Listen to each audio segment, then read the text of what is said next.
Hey everyone, I'm Paul Joseph, and welcome back to my channel Gotta Wander.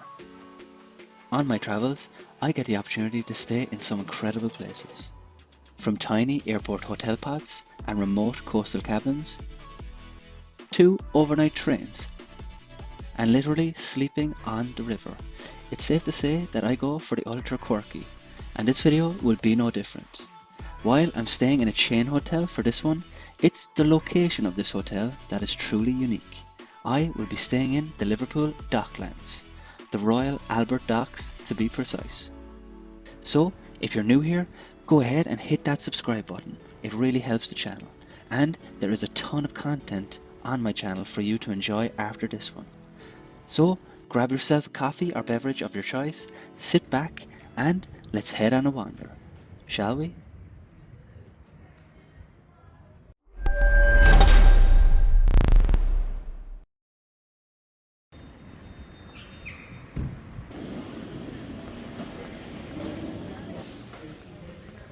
Instead of flying to Liverpool, I chose to fly from Cork to Manchester.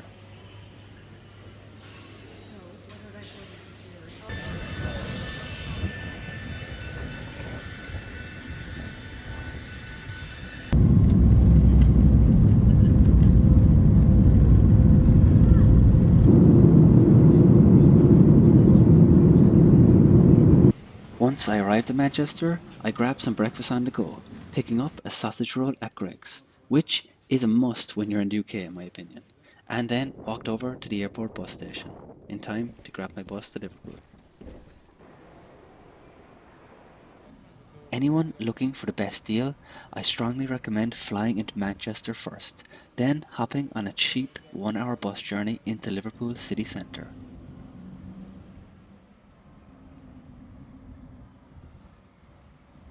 My return trip, including flights and buses, only cost me €63, so that's the equivalent of £53 sterling or 65 USD, which is a bargain if you ask me.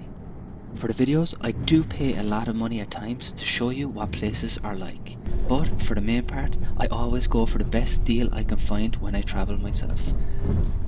Call me frugal, but God, I love a good deal when I travel. Let me know in the comments if you're the same as me, or if you go all out on your own vacations. Once the bus reaches Liverpool, you can ask to be dropped off at various stops, but the end of the line is at Liverpool 1, a sprawling retail complex in the city centre. This was perfect for me because my hotel for the night was located just across the road from the bus station, at the Royal Albert Docks. Now, I have visited Liverpool many times in the past, but I always love when I first see the Albert Docks. It has this old world charm with its red brick warehouses that I just absolutely love. Also, make sure you keep watching until the end, because as you will see, it will get even more beautiful at night. However, what I need to do right now was to find my hotel, which would be the base for me over the next 2 nights. There is two hotels located in the Albert Dock complex itself, a Holiday Inn and a Premier Inn, with me choosing the latter. Now, let's go find out what it's like.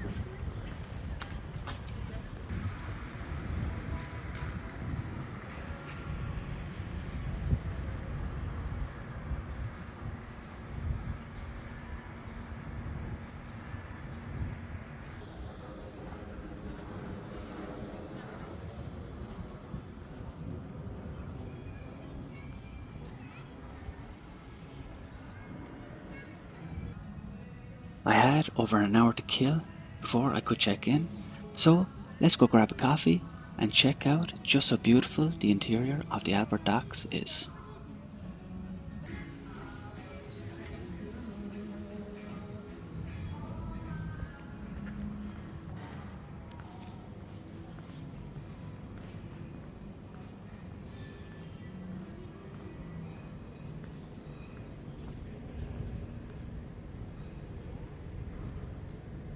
First impressions was that it was such a cool and unique space.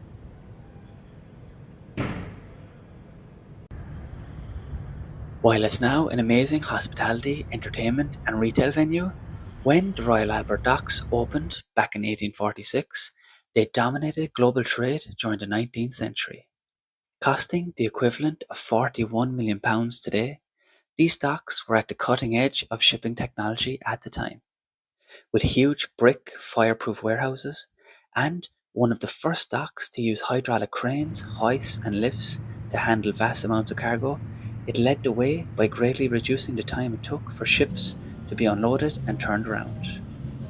By the 1950s and 60s, ships were being built larger and larger, and they basically outgrew the usefulness and practicality that the Albert docks once provided. It led to a massive decline in activity during this time, and by the early 1970s, the entire dock complex was abandoned. Unloved for the better part of a decade, the re-emergence of the docks began with the opening of the Maritime Museum in 1980. Over the next 20 years, the docks underwent significant redevelopment into what you see today, a vibrant waterfront complex that successfully created new modern spaces while keeping the old architectural beauty intact. Thanks to the foresight of the Liverpool City Council back in the 1970s, when it decreed the Albert Docks a conservation area, it now boasts the largest collection of Grade 1 listed buildings in the UK. Not only that, but today it's the most visited free tourist attraction outside of London, with over 6 million visitors a year. You would think then that this place would be a really expensive spot to stay in, right? But you'd be surprised just how little I actually paid to be at the centre of it all. I will let you know just how much it cost a little later when we go check out the room. But for now, let's go grab a coffee and enjoy this beautiful spot.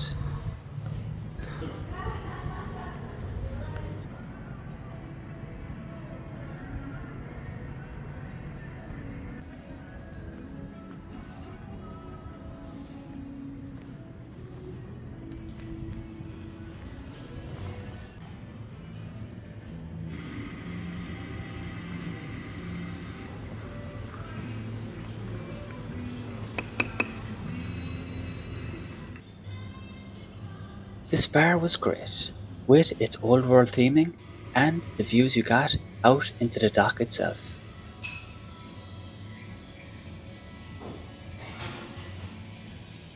I love seeing old buildings like this being repurposed so they can live on in modern day society. After enjoying a lovely cappuccino, it was now time to head and check in.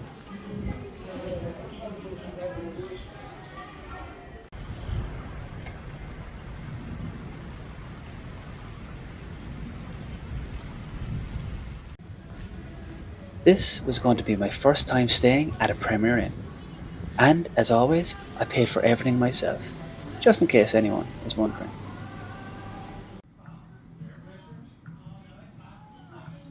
The lobby was small but cozy and very quirky. As you can see, it was pretty easy to tell that you are immediately inside a restored warehouse with the curved red brick ceilings and black iron beams.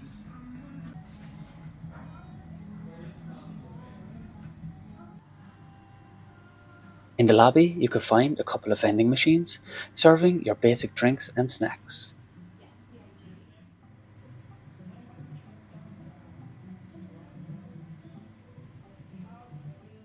By a reception, there was also a stand where you could rent an umbrella for €2 a day.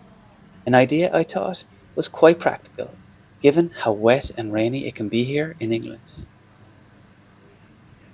Before you head to your room, if you're running short, or just if you want something extra, you can also grab coffees, teas, sugars, and milk.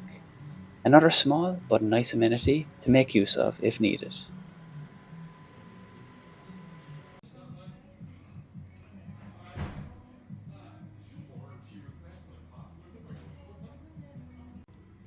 With my room key in hand, it was time to head up to my room, which would be my base for the next 2 nights.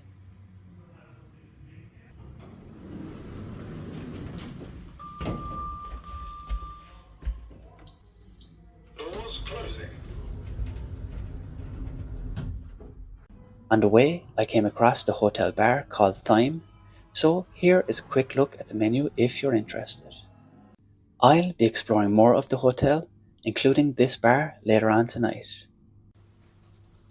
Okay, let's see what we're working with here.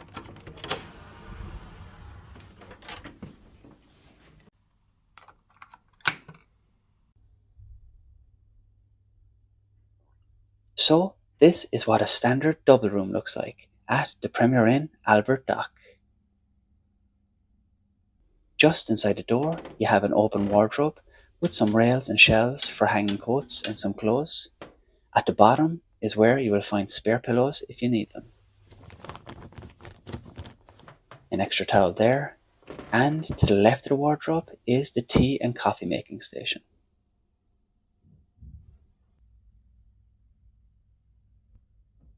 I'm not sure is it the same for all rooms, but I think this is one of the biggest desks I've seen in a hotel room myself.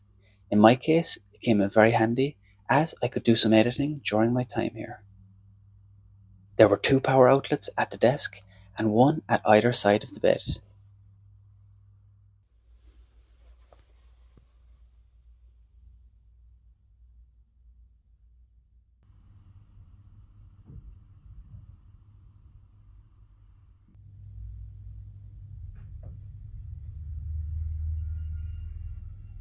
Now let's see what kind of view we have. While you have to pay more to get a view of the interior dock, I think I still got a good view over to the Wheel of Liverpool, which looked even more beautiful at night, as you will see later on.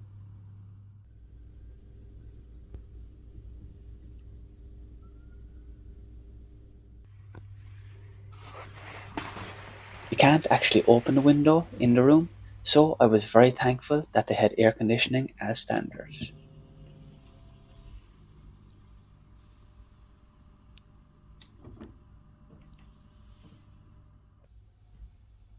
Premier Inn hotels proudly boast that they have super comfy beds. So I will test that properly tonight, but the pillows felt supportive and the mattress felt medium firm, just how I like it.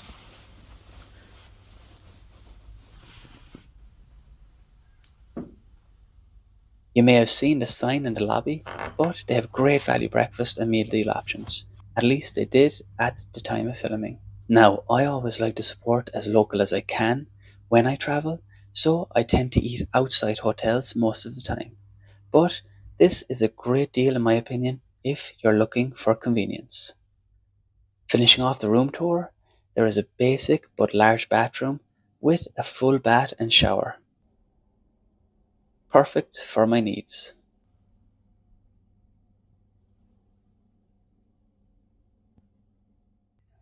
I paid £97 sterling for 2 nights here. For me, it was an absolute bargain to be so central and to be able to sleep in such a historic place. Let me know in the comments if you would stay here and what you think of the room. Room tour completed, I did a quick workout and then hopped in the shower because I wanted to head back out and explore this area more as quickly as possible.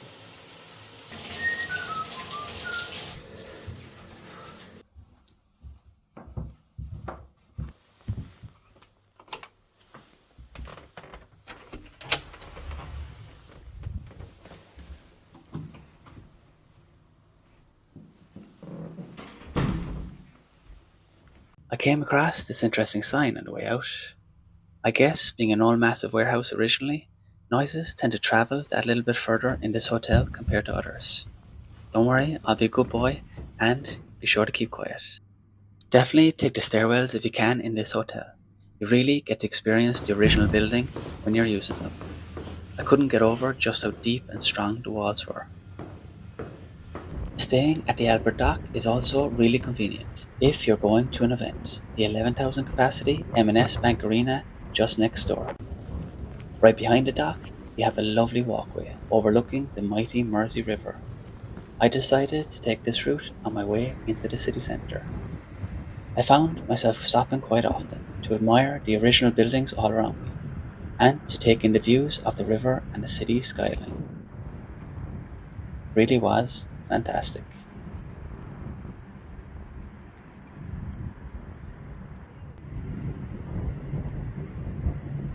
And was such a peaceful evening.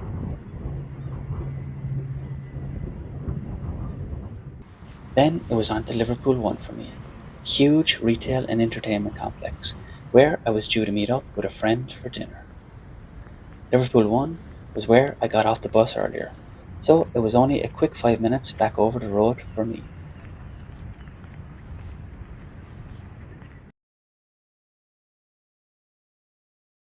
After a cheap and easy dinner and a really good catch up over the next couple of hours, I made my way back to the hotel. And wow, was it a joy to be walking back towards this place. The Albert Docks really takes on a totally different presence at night. I thought it was even more beautiful to look at in the darkness, with the lighting illuminating this landmark perfectly and welcoming visitors in.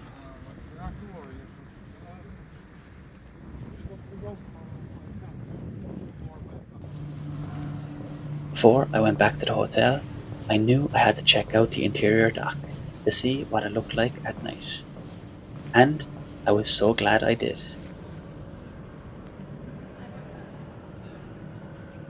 I could really see why so many people come here for food and to enjoy a drink in the evening time.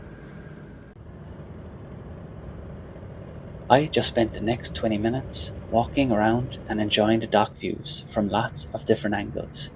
And then I thought it was time to have a drink myself. So I headed up to the hotel bar.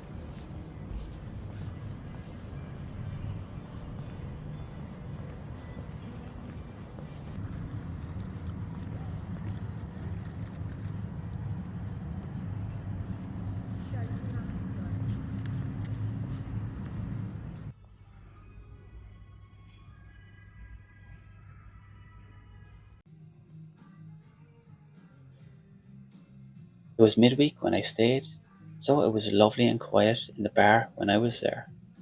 I enjoyed a pint while watching the world go by outside.